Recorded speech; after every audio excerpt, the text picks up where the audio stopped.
do we ever reach the goal you stated? Imagine a world in which every single person on the planet is given free access to the sum of all human knowledge. I think so. And one of the key words there is sum of all human knowledge. Wikipedia doesn't purport to be all human knowledge. There's lots of human knowledge that can't be put into an encyclopedia. It can't be checked. It's a summary of human knowledge.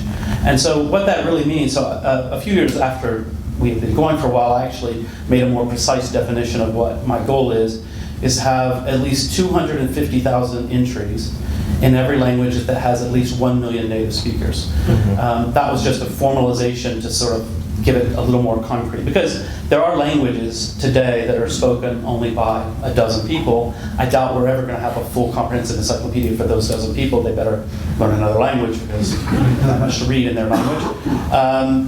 And so towards that goal, there's about 350, 370 languages that have at least 1 million speakers. We have about 285, I think, last I checked, languages, but actually we've only got about 230, 240 that have at least 1,000 articles. 1,000 articles is a very small encyclopedia. I only count that as just having begun, really. I know when I see 1,000 entries, I know there's usually 5 or 10 active volunteers, another 20 or 30 less active. They begin to think of themselves as a community.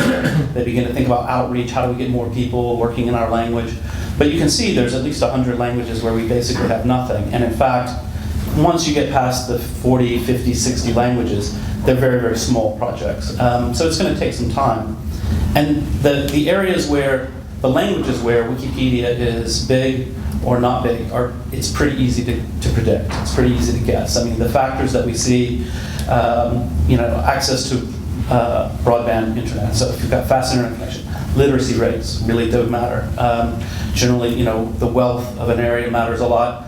One of the things that's slightly surprising is that the weather matters a lot. The Northern European languages are very, very strong. It's nothing much to do in the winter. In Sweden, they just sit at home and type on Wikipedia. Sounds like you've been watching. The Italians, on the other hand, a little more gelato in the evenings.